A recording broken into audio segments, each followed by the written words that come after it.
За, ингээд бүгд хамтдаа өнөөдрийнхөө үгийг сонсцгоё.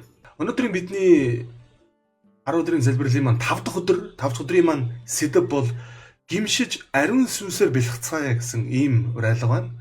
Яков номын 1:21 ишлэлдэр тиймээс та нар бүх бузар байдал, хорон санааныхаа бүхэл үлдэгдлийг хайж өөрсдий чинь дотор суулгагдсан үгийг даруухнаар хүлээж авахтун. Тэр үг та нарын сэтгэлийг аврах чадaltaй гэж хэлсэн байна.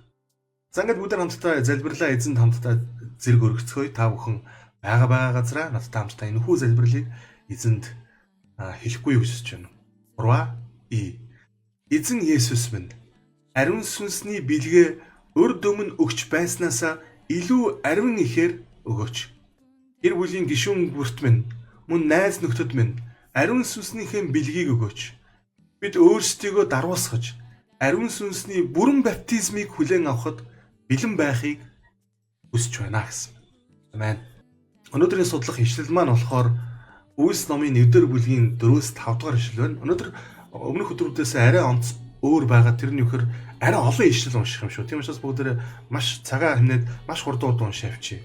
За Үлс номын 1-р бүлгийн 4-5 дугаар ишлэлдэр тэгээд элч нарыг нэг дор цуглуулan Иерусалимыг орхилгүйгээр эцгийн амлсныг түүний та нар надаас сонссны дагуу Иохан усаар баптизм хүртээдэг байсан бол харин та нар ойрын өдрүүдэд ариун сүнсээр баптизм хүртэх болно гэснийг хүлээхийг тэдэнд тушаасан ажгүй.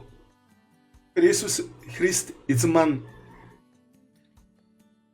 чидэн уулнаас үйл хөлөглөн Тэнгэрийн улс руу явахдаа дагалдагч нартай юу гэж хэлсэн бэхээр та нар хаашаач бити яваа. Та нар харин энэ хоттой үлдэж тэгээд туслагчийг хүлээ. Ариун сүнсний баптизмыг та нар хүртэх болно гэж хэлсэн. Иесус юу гэж хэлсэн бэхээр Иохан усаар баталдаг бол харин хүний хүү ариун сүнсээр галаар баптизм хүртэх болно гэж ингэж хэлж ирсэн тийм ээ. Тэгэхээр өнөөдөр ч гэсэн бидэнд энэ сүнсний болон галан баптизм хүртэх ийм хэрэгцээ байна ах дүүнраа. Магадгүй та усан баталгаа буюу баптизм хүртсэн бол энэ сүнсний баталгаа, галан баталгаа гэж юу юм бэ гэдгийг та хараахан мэдэхгүй байгаа бол Библиэ улам илүү гүн гүнзгий судалж энэхүү Библийн амлалтыг та бүхэн барин эдгээр өдрүүдэд эзнээс чин сэтгэлээсээ гун залбираасаа гэж би бас уриалж байна. За ингээд Үлс номын 2-р бүлгийн 1-4 ишлэлийг харцгаая. Пентекостийн өдөр болоход тэд цөмөөрөө нэг газарт цугласан байлаа. Гэнэт Тэнгэрээс хүчит хууль салхи мэт дуу чимээ гарan тэдний суулцгааж байсан байр бүхэлдээ тэрхүү дуунд автагджээ. Тэгтэл гал хаялах мэт хилүүд бий болон хүн нэг бүрийн дээр тогтхыг тэд харлаа.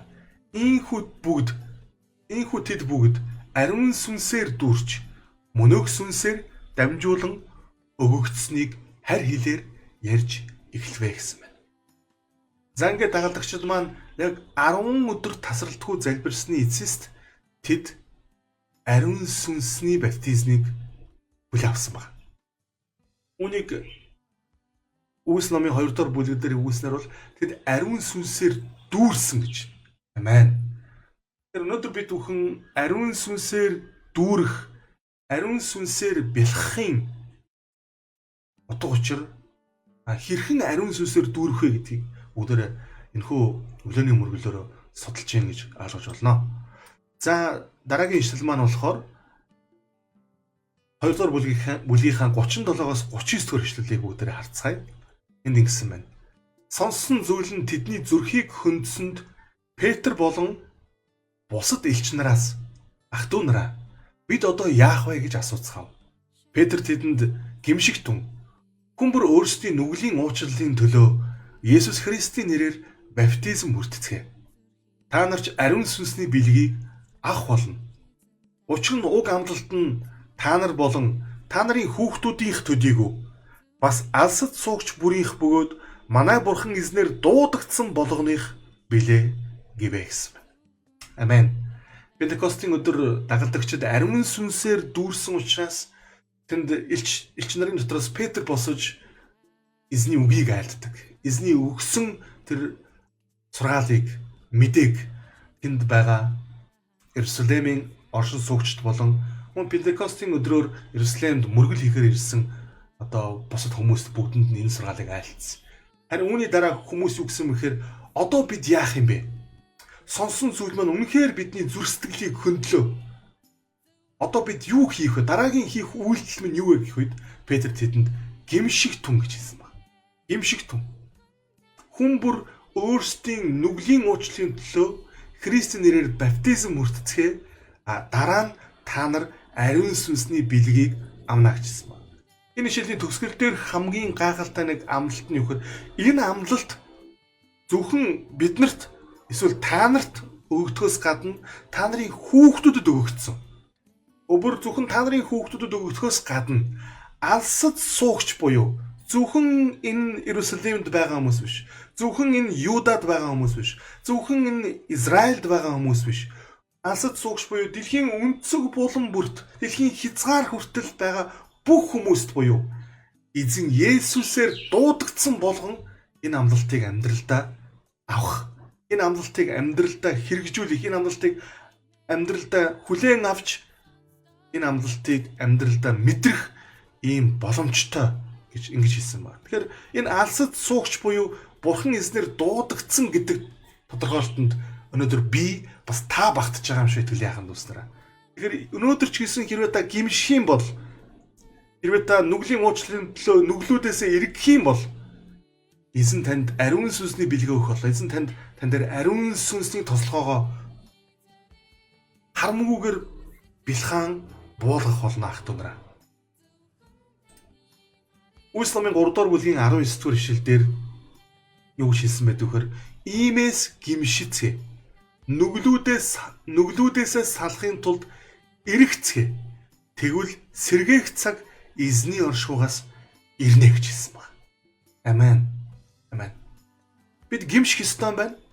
Бид үнэхээр чин сэтгэлээсээ гим нүгэлдээ гимшээд тэгээд зөвхөн гим нүглээ намжиж, гим нүгэлдээ харуулсаж, гим нүгэлдээ гимшин эзэнд залбирж, эзэнд үүнийгээ өргөхөөс гадна өнөөдөр хийж байгаа Бурхны зам дээр бус харин бузар мөгийн зам дээр алхан өнөөдөр дуулуургүйгээр өөрийн мах бодийнхоо, махан биенийхэн хүслийн дагуу өөрийгөө нэгдүгээр тавьж өөрийнхөө хүслийг гүйцэтгүүлж байгаа тэр бүхэл бузар хүсэл бодол тачаал бүх зүйлсээс бид эргэх юм бол, тэр нүглээсээ салж эргэх юм бол эзний оршуугаас сэргээх цаг ирэх болно гэсэн байна. Энэ сэргээх цаг буюу энэ сэргэлт юуг илэрхийлж өгөхөр энэ бол ариун сүнсний дүүргэлтийг илэрхийлж байгаа мах түнраа. Ариун сүнсний тослогоо, ариун сүнсний баптизмыг илэрхийлж байгаамаа. Амен. Илч нарын үйлс гэдэг энэ гайхалтай бас номон дээр яг энэ үйлс номон дээрх үйл явдлыг илүү дэлгэрэнгүй, илүү бас нүдэнд харагдахуйц дүрслэгдэхээр гоё одоо уран зохиолын хэлээр бичсэн байдаг. Энд хэлэхдээ ариун сүнсний амлалт нь аль нэгэн эрен үе эсвэл арьс өнгөөр хязгаарлагддаг вэ. Түүний сүнсний тэнгэрлэг нөлөө нь эцсийн хугацаа хүртэл Христийг өөрийн хувийн аврагчаар хэмээн хүлээн зөвшөөрсөн бүх хүнд ариун сүнс нь зөвлөгч, ариусгагч, хөтөч бөгөөд гэрч болон ирсэн юм. Итгэгчид бурхантай хэдий чинээ ойр алах нь төдий чинээ тодорхой бөгөөд хүчтэйгээр аврагчийнхаа хайр болон түүний авралын нэгүслийг эрчилдэг.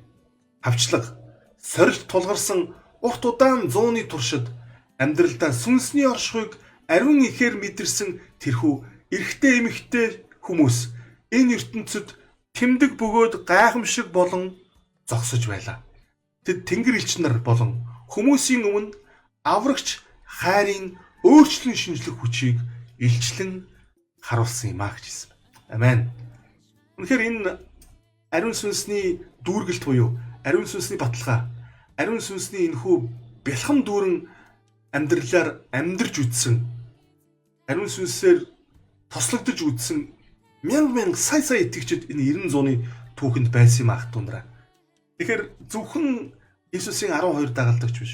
Түүнээс хойш түүнд итгэсэн хүн бүр арьс өнгө хамаарахгүйгээр, яс үндэс хамаарахгүйгээр, үндэс угсаа хамаарахгүйгээр, эсвэл газар нутаг хамаарахгүйгээр Христийг хүлээн авсан хувийн аврагч амийн хүлээмжшүүлсэн бүх хүмүүстэр энэ ариун сүнс, энэ тайвшруулагч, энэ зөвлөгч, энэ ариусгагч, энэ хөтөч, энэ туслагч болсон ариун сүнсний хүч чадал бэлхэм дүүрэн буусаар байсан юм аа. Тэгэхээр энд өргөжлүүлээд ингэж хэлсэн байна. Цаг хугацаа өнгөрөн одсон ч ариун сүнсийг өөрийн төлөөлөгч болгон илгээнэ гэсэн Христийн сүүлчийн амлалтад ямар ч өөрчлөлт ороогүй юм аа. Түүний нэгүслийн баялаг хүмүүн бидэн рүү урсахгүй байгаа нь Бурхны талаас тавьсан ямар нэгэн хязгаарлалт огт биш ажээ. Хэрвээ амлалтын биелэлд харагдах ёстой хэмжээнд хүрэхгүй байгаа бол энэ нь бид л уг амлалтыг зохих ёсоор нь үнэлэхгүй байгаагийнх юм аа. Хэрв чин сэтгэлээсээ хүсэх аваас бүгд сүнсээр дүүрэх болно. Ариун сүнсний хэрэгцээг багад тооцож буй газар бүрт сүнслэг ган гачиг, сүнслэг харанхуй, сүнслэг доройтол болон үхэл нүүрэлдэг. Өчүүхэн жижиг асуудлуудад анхаарлаа хандуулах бүрт чуулганы өсөлт хөгжилттэй зайлшгүй шаардлагатай бусад бүх ёроолыг араасаа дагуулдаг. Тэрхүү тэнгэрлэг хүч бидний дунд дутагдсаар байх болно гэж хэлсэн баг. Амен. Тэгэхээр ариун сүнсний энэ бэлхэм дүүргэлт хэрвээ бидний амьдралд дутагдж, бидний амьдралд ямар нэгэн байдлаар баг мэдрэгдэж байгаа бол энэ Бурхны ямар нэгэн асуудал биш байх нь тий. Бидэнд өөрсдөд маань л бид сүнслэг байдлаараа үнэхээр бас яг ган гачигд байгаа мэт ийм дутагдалт байна гэж ингэж ойлгож байна гэсэн үг. Эцгүүд та нарын нэгээс чинь хүн загас гуйвал эцэг нь хилэнцэд хорхоо өгөхгүй бидтэй. Хэрв та нар бузар атлаа хүүхдүүдэд хэрхэн сайн бэлэг өгөхөө мэддэг юм бол тэгх тусмаа Тэнгэрлэг эцэгт нь өөрөөс нь гуйдаг хүмүүст ариун сүнсийг өгөх нь дамжиггүй гэвэ гэсэн. Матай хэдийгээр яг энэ хэсгийг Луктай ижилхэн бичсэн ч гэсэн ариун сүнсийг өгөх нь дамжиггүй гэдэг. Одоо яг энэ ариун сүнс гэдэг үгийг нь Матай номон дээр бол бичээгүй байдаг байхгүй. Харин Лук бол бичсэн. Тэгэхээр би яг юу хэлэх гээд байна вэ гэхээр энэ гуй тэгвэл та нарт өгнө, хай тэгвэл та нар олно, тогш тэгвэл нээгдэнэ, гуйдаг хүн бүр аавна, ирж хайдаг хүн олно, тогшдог хүнд нээгдэнэ гэдэг энэ амлалт яг үндэ яг юутай холбоотой гэхээр яг Библийг судлаад Библийг унших юм бол энэ бол ариун сүнстэй холбоотой юм ах түнраа. Бичигдсэн яг их утгыг олж харах юм бол гуй хай тогш гэдэг энэ амлалт маань ариун сүнсийг гуйх амлалттай бол шууд холбогддог юм аа. Тийм учраас Бурхан залбиралд 3 янзаар хариулдаг гэж бид нар мэддэг тийм. Бурхан бидний залбиралд тийм гэж хариулдаг. Бурхан бидний залбиралд заримдаа үгүй гэж хариулдаг. Бурхан бидний залбиралд заримдаа хүлээ гэж хариулдаг. Гэхдээ Бурхан ариун сүнсийг гуйсан тохиолдолд Бурханы хариулт үргэлж тийм байдаг. Тэгэхээр Матай номын 7 дугаар бүлгийн 7-8 дугаар ишлэл бол ямар нэгэн байдлаар үгүй эсвэл хүлээ гэдэг ийм хариултыг эзнээс авдаггүй ийм амлалт. Энэ бол үргэлж эзэн тийм гэж хариулдаг ийм гайхалтай амлалт юм шүү. Ягаад гэвэл энэ бол ариун сүнсийг өгнө гэж өгсөн амлалт. Амен. Тэгэхээр өнөөдөр бүгдээрээ энэ өглөөг эзэн дотор ариун сүнснийхэн бэлгийг, ариун сүнснийхэн дүүргэлтийг, ариун сүнснийхэн бэлхэм дүүрэн тослогоог бидний дээр буулгаж өгөөч хэмээн бүгдээр хамтдаа залбирцгаая, бүгдээр хамтдаа бас гуйцгаая гэж би та бүхнийг уриалж байна.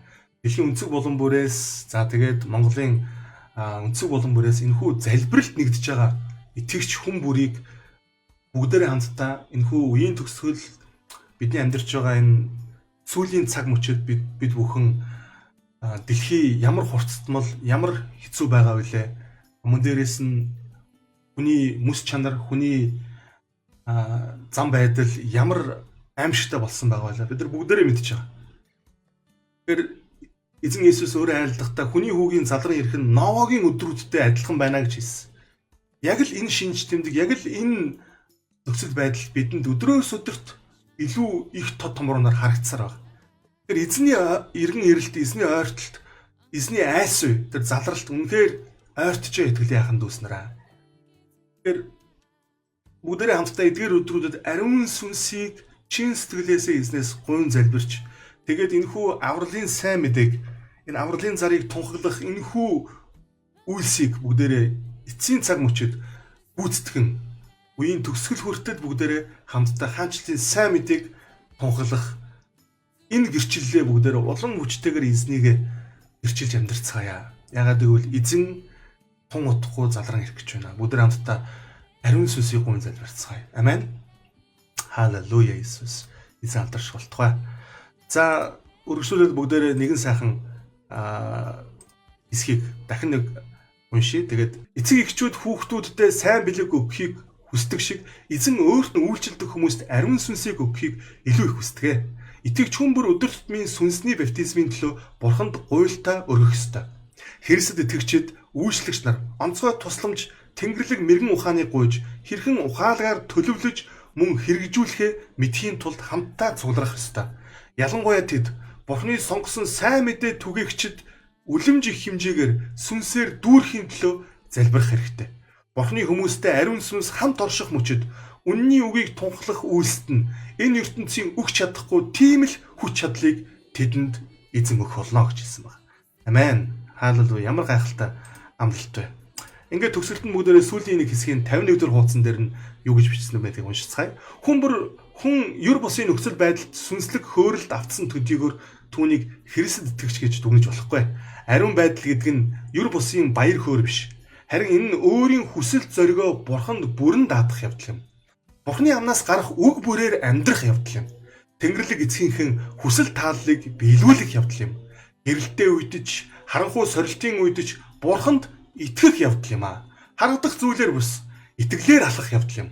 Бурханд эргэлзэхгүйгээр найдаж түүний хайрын дотор амар амгалан байх явдал юм аа гэж ингэж хэлсэн байна. Амен. Ямар гайхалтай амлалт вэ?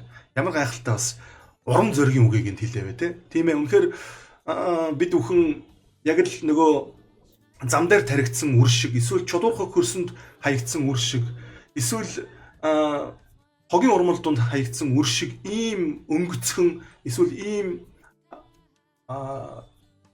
сул дорой итгэлээр эзэнд итгэж болохгүй маа. Харин сайн хөрсөнд таригдсан үр адил бүгдээрээ үнэхээр эзэндээ түүний хүслийг биелүүлдэг, түүний үг бүрээр амьдардаг. Тэгээд сорилтын үедч, гэрэлтийн үедч, харанхуй үедч бурханд итгэдэг. Тэгээд зөвхөн харагдах зүйлээр бус харин итгэлээрээ урагш алхдаг. Эзэнд итгэж найддаг. Тэгээд эзэн дотор үнэхээр амар амгалан, амар тайвныг тогтоож чаддаг ийм итгэгчид байцгаая гэж би та бүхнийг бас уриалж байна. За ингээд 24 цагийн чаленж маань эхэлсэн байна. Бид бүхэн энэ 10 өдрийн залбирлын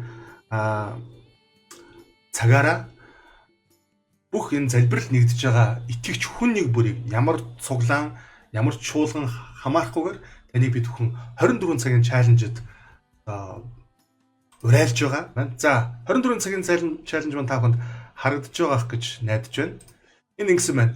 Ариун сүнсний баптизмыг хүлээн авахын төлөө өнөөдөр залбираарай. Өвдөг сөгдөн бурханд хандан энэхүү үнэт бэлгийг гуйн залбираарай. Ариун сүнс таныг орхи хэмээн ятгах буй аливаа гэмт зүйлсээс гимшиж эргээрэй. Өнөөдрийн турш Яаков номын 1-ийн 17 дугаар ишлэлийг тунгаан бясалгаарай гэж ингэж хэлсэн байна. За өнөөдрийн чаленжийн хувьд бол бүгдээрээ эзэн дотор бүгдээрээ яг дор бүрнээ өвдөг сөгдөн их эзэнд хандан ариун сүнсийг үнэхээр намайг дүүргэж өгөөч, намайг тослооч, ариун сүнсээ буун ирээч гэдээ бүгд хамтдаа их эзэн рүү гараа сунган өвдөг сөгдөн залбирах ийм чаленж байна. Бүгд хамтдаа яг энэ өдөр ариун сүнсний дүүргэлтийг, ариун сүнсний тослогоог, ариун сүнсний тэр гайхалтай сүнсээр дүүрэх тэр ивэлийг бүгдээрээ мэдэрцгээе. Та үнэхээр сүнсийг хүлээн аван автлаа. Ариун сүнсийг өөр дээрээ буулгах хүртлээр их эзэн дотор тууштайгаар эзэн минь та бүхэн маань одоо эзэн дотор хашгираарай.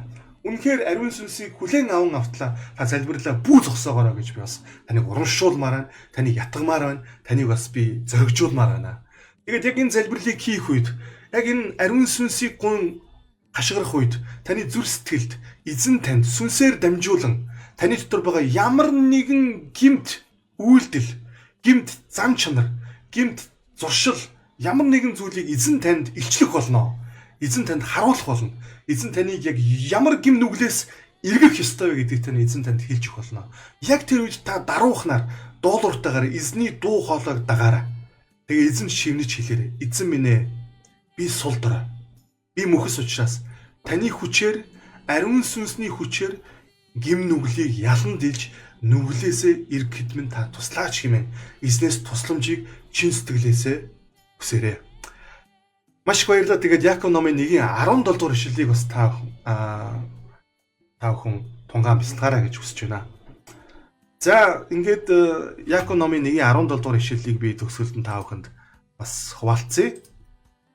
Альва сайн сойрхол ба альва төгс бэлгэн дээрээс гэрлүүдийн эцгээс бууж ирдэг. Түүнд өөрчлөлтөж байхгүй, өөрчлөгдөх сүйдэрч байхгүй хэмээсэн байна. Амен.